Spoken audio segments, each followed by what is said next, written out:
Le sens du toucher du cheval. Le cheval est un animal vif et sensible.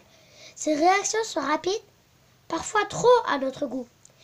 Les sens sont aiguisés en permanence, comme l'ouïe, l'odorat et la vue. Le toucher lui permet d'être averti à temps de la présence du danger. Les chevaux apprécient beaucoup les caresses de la part de leur cavalier. Tu sais sûrement qu'il est dangereux de surprendre un cheval en le touchant sans le prévenir. Il est vrai que pour un animal menacé dans la nature par les prédateurs, la sécurité impose de réagir au quart de tour dès le moindre effleurement. C'est pourquoi un cheval qui n'a pas été prévenu de notre approche en lui parlant ou en nous montrant clairement peu fort bien, par réflexe, envoyer un coup de pied avant d'avoir réalisé que c'est une main amie qui s'est posée sur sa croupe. Et oui, le cheval a des réactions rapides qui lui ont permis de survivre à travers les âges. Et aujourd'hui, il a gardé cette grande sensibilité tactile. Une simple mouche qui se promène sur son dos suffit à le faire réagir, alors qu'un chien ne le sentirait même pas. Car un carnivore n'a pas besoin d'être aussi finement informé de son environnement. Muni de crocs, il peut faire menace à un ennemi mal armé pour un cheval. La grande sensibilité tactile du cheval lui permet de sentir immédiatement la pression des mollets du cavalier et même la présence d'une mouche sur sa peau.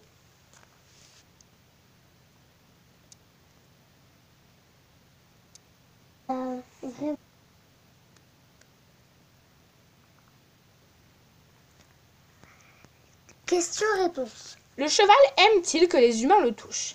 Si c'est pour lui faire une piqûre, non. Si c'est pour une caresse, oui, surtout. Si c'est à des endroits apaisants, le dessus des yeux par exemple, le cheval aime aussi les contacts qui lui rappellent ses relations avec ses congénères. Si tu lui gratouilles la base de l'encolure au niveau du garrot,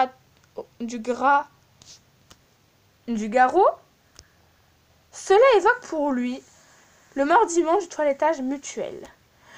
Le cheval est-il mieux récompensé si on le caresse plus fort? Absolument pas. Au contraire, le cheval, animal hautement émotif, n'aime pas sursauter. Et les grandes claques que certains cavaliers lui administrent en guise de félicitations lui sont désagréables. La bonne récompense est une caresse douce associée à un compliment vocal. Le cheval est-il sensible aux chatouilles? Pas de la même façon que nous, sauf si tu lui effleures le haut du flanc qui est une zone très sensible. Certaines juments peuvent même avoir des réactions violentes si on les touche à cet endroit. La sensation d'avoir un cavalier sur le dos est-elle désagréable pour le cheval? Si le cheval ne ressent pas de douleur ou de raideur particulière, le poids du cavalier ne lui est pas pénible. En revanche, l'équitation mal pratiquée est un désagrément. Mains trop dures, éperons piqués sans raison, ballottement incessant, des jambes manquant de fixité, etc. 3 types d'informations. Le sens du toucher est très complet et complexe. Il est lié à des nerfs tactiles qui vont par le biais de leurs récepteurs et en transitant par la moelle épinière, transmettre instantanément les informations au cerveau pour que l'information soit plus sûre.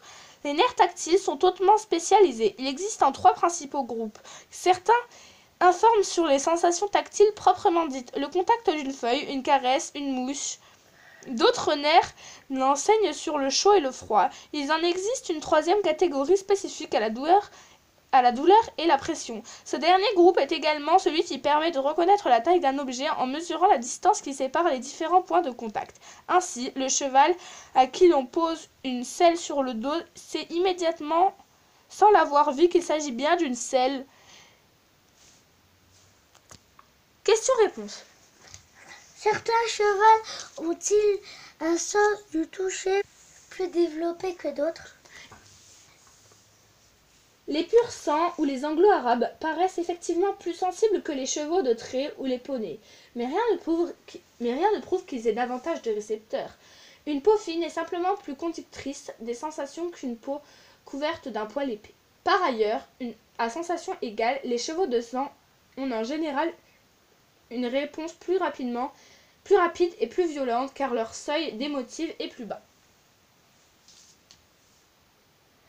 Est-il vrai qu'il ne faut jamais couper les poils du bout du nez du cheval. C'est vrai, les poils tactiles nommés vibrisses renseignent le cheval sur sa situation par rapport aux objets qui l'entourent. Sa vision ne lui permet pas de tout distinguer. Si tu lui coupes ses vibrisses, ton cheval se cognera dans sa mangeoire par exemple, etc. Y a-t-il des chevaux qui détestent qu'on les brosse? Pourquoi? Lors du pansage, l'étrie ne doit être employée que sur les zones charnues. Il faut passer le bouchon d'un geste franc. Trop fort, cela inquiète. Trop léger, cela chatouille. Dans l'ensemble, le cheval a horreur de la brusquerie. Il faut s'en souvenir dans tous les gestes quotidiens. Brider et débrider. Attention aux dents. Un décellant, ne pas laisser tomber la sangle sur les membres, etc. Le cheval sait qu'on lui pose une selle sur le dos, même sans l'avoir vu. Des pieds ultra sensibles. Le flanc est très sensible lui aussi. Le cheval distingue très bien l'action de la jambe du cavalier agissant à la sangle ou en arrière de celle-ci. Quant aux pieds, c'est l'endroit le plus sensible car l'enveloppe de chair qui se trouve à l'intérieur du sabot est très riche, un filament nerveux. Le sol et la fourchette peuvent parfaitement sentir les moindres inégalités du terrain et même détecter les dangers. On raconte ainsi qu'en temps de guerre, les chevaux savaient éviter les mines qui se trouvaient sur leur chemin, à condition de leurs cavaliers leur laisser les rênes longues. De même, les chevaux sentent très bien sous leurs pieds les zones marécageuses, même indécelables par nous, ils obéissent à un instinct très sûr, auquel le cavalier a souvent intérêt de se fier. Les chevaux aveugles Les chevaux évitent les obstacles grâce à leurs poils tactiles et vibrisses.